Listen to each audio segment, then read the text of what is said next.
जिज्ञासु मित्रों, अभिनंदन है आपका दिव्य सृजन स्पिरिचुअल चैनल में।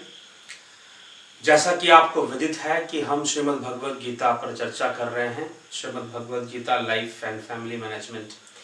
उसके अंतर्गत हम गीता के संपूर्ण अध्यायों और लगभग सभी श्लोकों पर जो ज्ञानवर्धक हैं, जो हमारे जीवन के लिए और हमारे लिए लाभदायक हैं, उस पर हम चर्चा कर रहे हैं। तो आज जैसा कि पिछले 3 व्याख्यानों में आपने श्रवण किया कैसे श्रीमद् भगवद गीता का प्रारंभ होता है, किस अवस्था में अर्जुन विषाद योग जो है, अर्जुन के विषाद का वर्णन करता है। फिर द्वितीय अध्याय से भगवान श्री कृष्ण अर्जुन को समझाते हैं, और पहले तो बहुत ही सामान्य स्तर पे समझाते हैं, जैसे कि किसी व्यक्ति को कहा जाता है, भाई तू युद्ध भूमि में आकर कह रहा है कि युद्ध नहीं करेगा, ये तू ऐसे कायर कैसे हो रहा है, या तुझे नपुंसकता कैसे प्राप्त हो रही है। वो हम भी किसी को कहते हैं।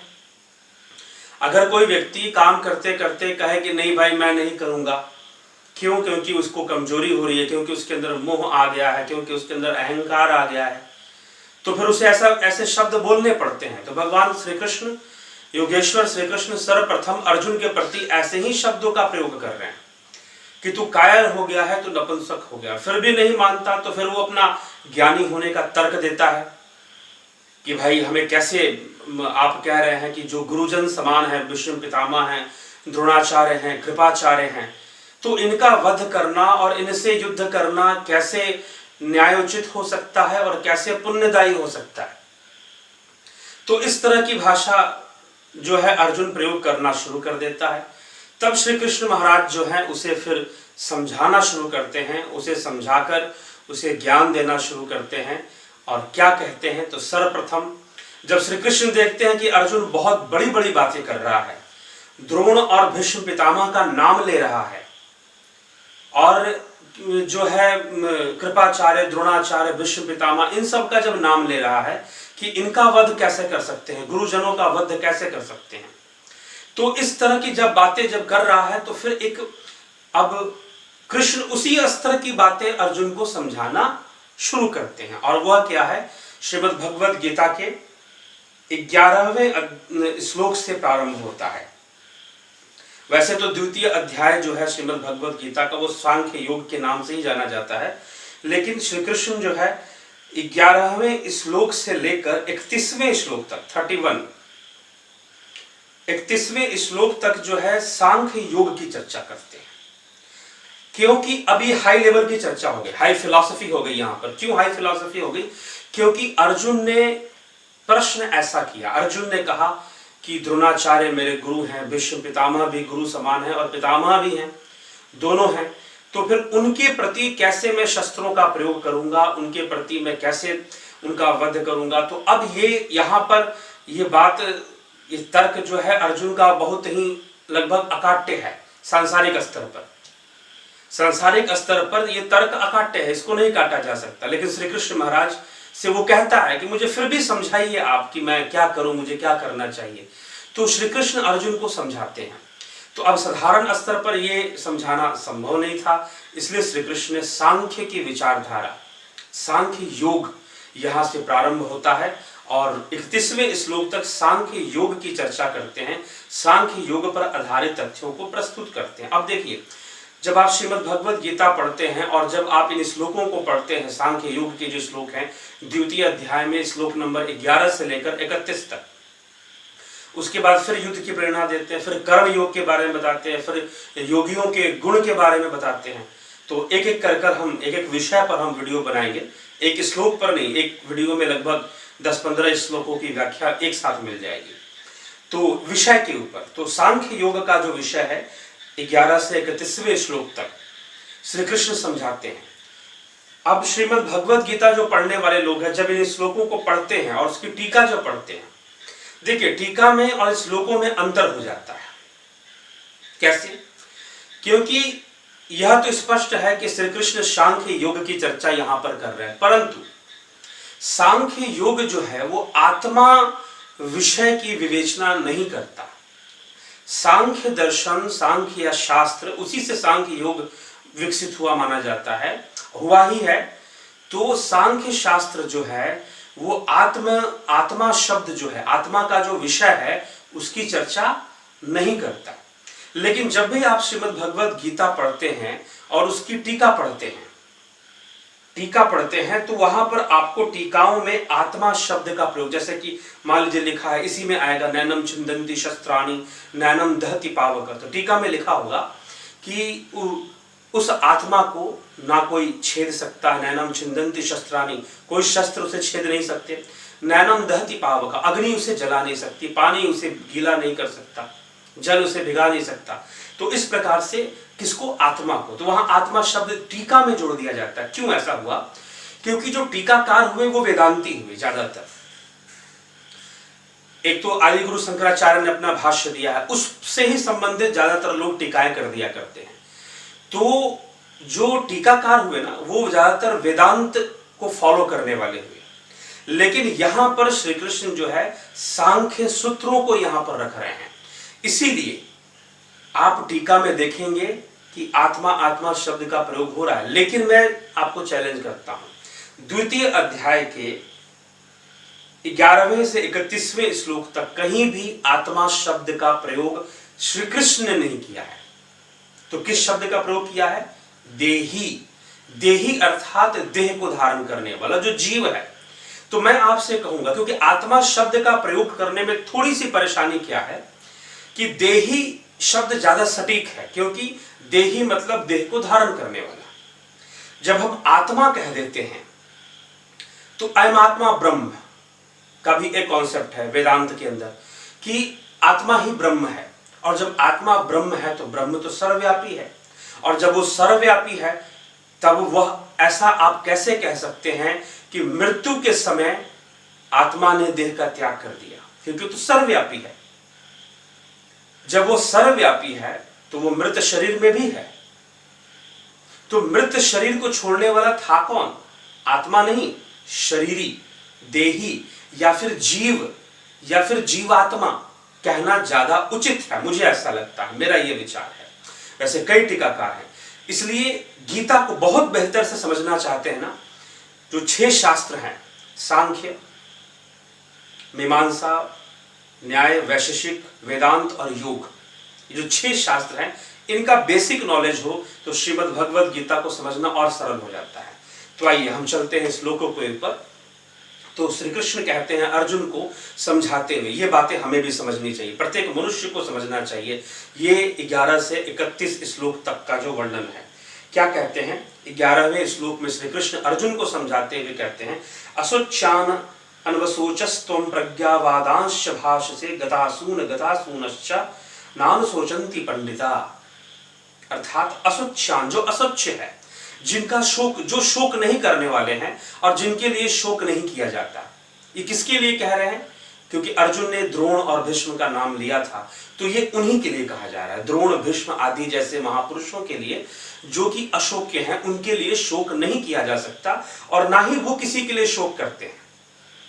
वो किसी के लिए शोक करते हैं। असोच्चान अन्वसोचस्त्वं प्रज्ञावादांश भाषसे गतासूनश्च नानुशोचन्ति पंडिता। हे अर्जुन, तू ना शोक करने योग्य मनुष्य के लिए शोक करता है और पंडितों के से वचन को कहता है, परंतु जिनके प्राण चले गए उनके लिए, और प्राण नहीं गए उनके लिए भी पंडित जन शोक नहीं करते। अब यहां पर जब पंडित जन शब्द का प्रयोग हो रहा है तो किसी ऐसे व्यक्ति के लिए नहीं जिसका पंडित परिवार में जन्म हुआ है, ये ध्यान रखिएगा। किसी ब्राह्मण परिवार में जन्म हुआ है उस व्यक्ति के लिए यहां पर पंडित जन शब्द का प्रयोग नहीं है। उस व्यक्ति के लिए जो शोक नहीं करता है, जो चला गया उनके लिए भी और जो नहीं चला गया उनके लिए भी वो चिंता नहीं करते, वो शोक नहीं करते, वो अपना कर्म करते हैं। तो द्रोण और भीष्म जो है कुछ ऐसे, अब द्रोणाचार्य तो चलो ब्राह्मण कुल में जन्म है, भीष्म पितामह का जन्म तो क्षत्रिय कुल में। अगर आप कुल के हिसाब से पंडित की परिभाषा लेंगे तो यहाँ पर फिर सेट नहीं बैठेगी बात। इसलिए श्री कृष्ण कहते हैं असोच्चान अन्वसोचस्त्वं, जो शोक करने योग्य नहीं है उनके लिए शोक करता है और पंडितों जैसी बातें करता है। गतासून, जो चले गए और जो नहीं गए उनके लिए पंडित जन शोक नहीं करते। अब क्यों नहीं करते पंडित जन, वो आगे बताया जा रहा है। क्या श्री कृष्ण कह रहे हैं? न त्वेवाहं जातुनाशम न त्वम नेमे जनाधिपा न चैव न भविष्याम सर्वे वयमतः परम। ना तो ऐसा है कि मैं किसी काल में नहीं था, ना तू नहीं था, और ये राजा लोग, योद्धा लोग जो खड़े हैं, ये लोग नहीं थे, ये सब थे और आगे भी सब रहेंगे। क्यों? देहिनो अस्मिन् यथा देहे कौमारम यौवनम जरा तथा देहांतर प्राप्तिर धीरस्तत्र न मुह्यति। अर्थात जैसे जीवात्मा इस देह में, जीवात्मा शब्द ठीक है, जीव शब्द ठीक है, देही शब्द ठीक है, देह में बालकपन, जवानी और वृद्धावस्था होती है, वैसे ही अन्य शरीर की प्राप्ति होती है। उस विषय में धीर पुरुष मोहित नहीं होते। जैसे कि हम एक समय में बाल्यावस्था थे, फिर हम तरुण अवस्था में हो गए, हम जो है फिर तरुण अवस्था से फिर युवावस्था, प्रौढ़ावस्था, फिर वृद्धावस्था में आ गए। तो ये प्रक्रिया चलती रहती है, लेकिन जीवात्मा तो वैसे की वैसी ही रहती है। वैसे ही जब ये शरीर छूट भी जाएगा ना, तो जीवात्मा अपनी जगह पर रहेगी, उसका नाश नहीं होगा। जो जीवात्मा या जीव या देही, जो इस देह को, वो शक्ति जिसने इस देह को धारण कर रखा है, उसी को देही कहते हैं, उसी को शरीरी कहते हैं। तो वास्तव में उसी के लिए कहा जा रहा है, वो वैसे का वैसे रहेगा। शरीर मृत हो जाएगा, लेकिन वो फिर भी देही जो है, अब अद्वैत के अंदर आत्मा शब्द का विस्तार बहुत ज्यादा किया हुआ है, इसलिए यहां पर आत्मा सही नहीं बैठेगा, देही, जीव या फिर जीवात्मा ज्यादा सटीक है। अब आगे कहते हैं श्री कृष्ण, मात्रा स्पर्शास्तु कौन्तेय शीतोष्ण सुख दुखदा आगमापायनु नित्यास्तां स्थिति क्षस्व भारत। हे कुंती पुत्र, सर्दी, गर्मी और सुख दुख को देने वाले इंद्रिय और विषयों के संयोग तो उत्पत्ति, विनाशशील और अनित्य हैं, इसलिए हे भारत उनको तू सहन कर। हे अर्जुन, तू सहन कर, क्योंकि ये क्षणिक हैं। संसार के ऐन्द्रिक दुख, ऐन्द्रिक अनुभूतियां जो हैं वो क्षणिक हैं। और यहां पर जो इस श्लोक है, मात्रा स्पर्शास्तु, अब थोड़ा सा, क्योंकि देखिए टीका बहुत छोटा में कर दिया गया है, हो सकता है कि थोड़ी सी पढ़ने में, क्योंकि छोटी पुस्तक है तो श्लोकों को कंबाइन करके, शब्दों को एकदम संधि कर लिखा गया है इसमें। तो मात्रा स्पर्शास्तु, मात्रा स्पर्शास्तु का क्या मतलब है? यहां पर देखिए, अब यहीं पर सांख्य शास्त्र आ गया, जो तन मात्राओं की चर्चा करता है, 24 तत्वों की चर्चा करता है। 24 से 25वां तत्व पुरुष तत्व है, इनका ज्ञान होना ही तत्व ज्ञान है। इसलिए श्री कृष्ण यहां पर मात्रा स्पर्श, मात्राओं का स्पर्श अर्थात तन मात्राएं, रूप, रस, गंध, स्पर्श, ठीक है। तो ये जो तन मात्राएं है ना, 5 तन मात्राएं हुआ करती हैं, तो इन तन मात्राओं से हम इंद्रियां अनुभव प्राप्त करती हैं, इन तन मात्राओं के माध्यम से। तो वो जो इंद्रियों का अनुभव है वो क्षणिक है। प्रत्येक अनुभव, चाहे वो सुख के रूप में हो, चाहे वो दुख के रूप में हो, वो स्थिर रहने वाला नहीं है, वो क्षणिक है। इसको क्षणिक जान और इसको परिवर्तनशील समझ। देने वाले इंद्रियों और विषयों के संयोग तो उत्पत्ति, विनाशशील और अनित्य हैं, इसलिए हे भारत उनको सहन कर, खत्म हो जाएगा। जो कष्ट आ रहा है वो निकल जाएगा, समय बीतेगा, उसके साथ बहुत कुछ परिवर्तित हो जाएगा। यम ही न व्यथयन्ते ते पुरुषम पुरुषर्षभ सम दुखा सखा धीरम सो अमृतत्वाय अमृतत्वाय कल्पते। क्योंकि हे पुरुष श्रेष्ठ, दुख सुख को समान समझने वाले जिस धीर पुरुष को ये इंद्रिय और विषयों के संयोग व्याकुल नहीं करते, वह मोक्ष के योग्य है। जिसने जान लिया, तत्वों को जान लिया और उसको इंद्रियों के सुख दुख व्याकुल नहीं करते, इंद्रियों से मिलने वाला सुख, इंद्रियों से मिलने वाले दुख से जो व्याकुल नहीं होता, वो मोक्ष का अधिकारी है। नासतो विद्यते भावो न भावो विद्यते सतः उभयोरपि दृष्टो अंतस्त्वनयोस्त तत्वदर्शिभिः असत्य वस्तु तो सत्ता नहीं है और सत्य का अभाव नहीं है। इस प्रकार इन दोनों का ही तत्वज्ञानी पुरुषों द्वारा देखा गया है। क्या देखा गया? असत्य वस्तु मतलब जिसकी सत्य से ही सत्ता शब्द बना है। जो सत्य है उसी की सत्ता है, और जो असत्य है वो भासता हुआ भी सत्ताहीन है। हाँ, ये जरूर हो सकता है कि जो असत्य वस्तु है वो सत्ताहीन भासता हो, लेकिन वो सत्ताहीन है। वो सत्तावान भासते हुए भी सत्ताहीन है, और असत्य वस्तु जो कि अव्यक्त होकर भी सत्तावान बना रहता है। तो सत्य वस्तु की सत्ता है और असत्य की सत्ता नहीं होती है। ये हम अच्छे से इसको धारण कर ले, समझ ले। तो यहां पर भगवान यही कहते हैं कि जो असत्य क्या है? प्रकृति का जगत असत्य है, इंद्रियों का जगत असत्य है, इंद्रियों की सत्ता असत्य है, ठीक, बुद्धि की सत्ता असत्य है। प्रकृति से जो भी तत्वों का विकास हो रहा है, महत तत्व, अहत तत्व, अहंकार हो गया, बुद्धि हो गया, चित्त हो गया, मन हो गया, पंच ज्ञानेंद्रियां हो गई, पंच कर्म इंद्रियां हो गई, पंचभूत हो गए और 5 तन्मात्राएं हो गई। तो ये सारे के सारे, ये 20 तो ये हो गए और 4 महत तत्व, अहंकार, चित्त और मन, ये हो गए 4। तो 24 और 5वां 25वां पुरुष चेतन। तो पुरुष की सत्ता है, सत्य वो है, वो परम चैतन्य तत्व है, उस चैतन्य की सत्ता है।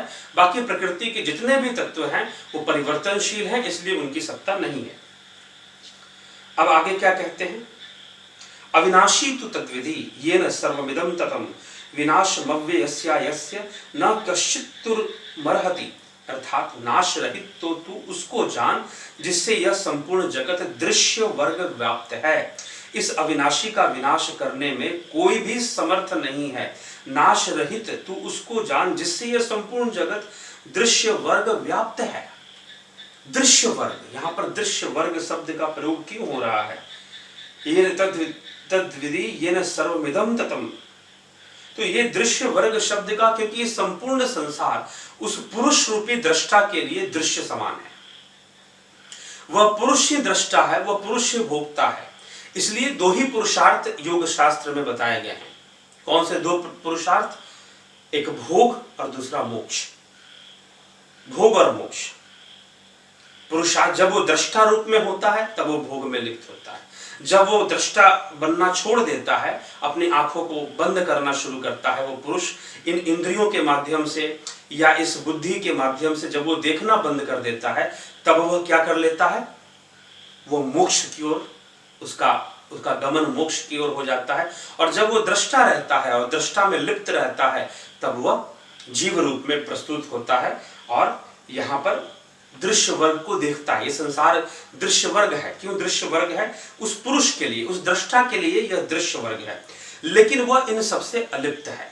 उसको देखता हुआ भी वो अलिप्त है। इस अविनाशी का विनाश करने में कोई भी समर्थ नहीं है, अर्थात जो वास्तविक, जो इस देह के माध्यम से जो देही है, उसका विनाश नहीं हो सकता।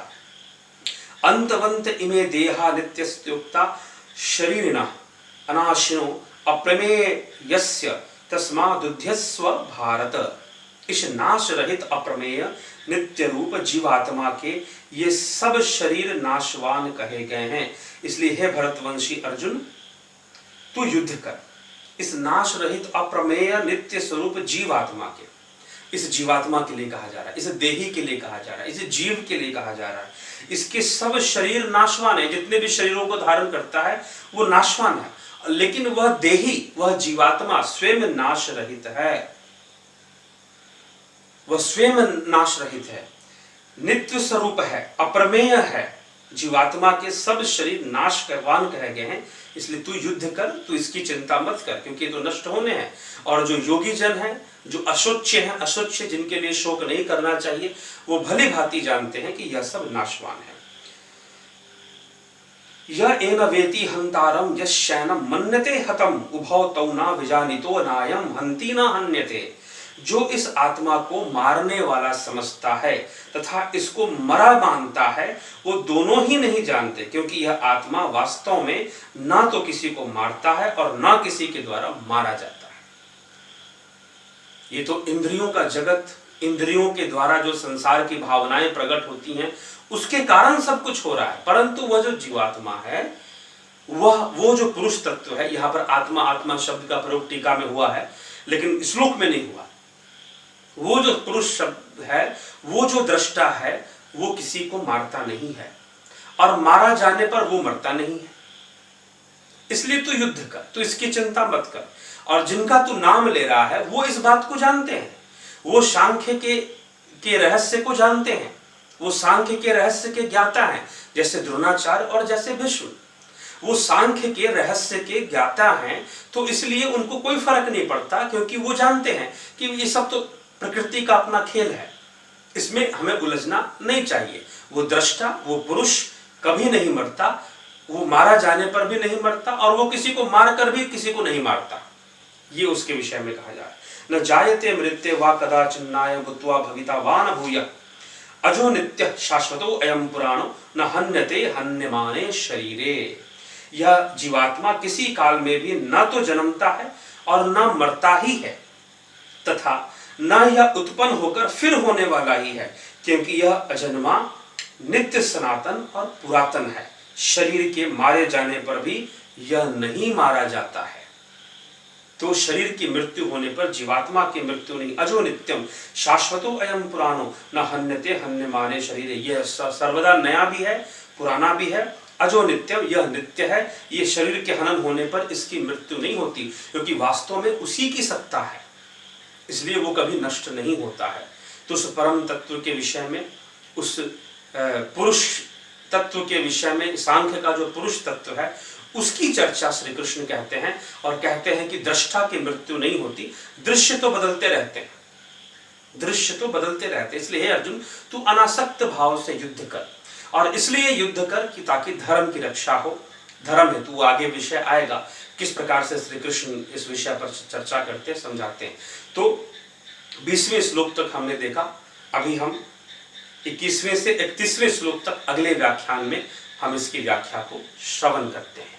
जुड़े रहें, बने रहें, चैनल को सब्सक्राइब कर दें और शेयर भी किया करें, ताकि बहुत सारे लोग गीता के ऊपर बहुत अलग अलग टाइप के, क्योंकि शास्त्रों को लेकर बहुत भ्रम है।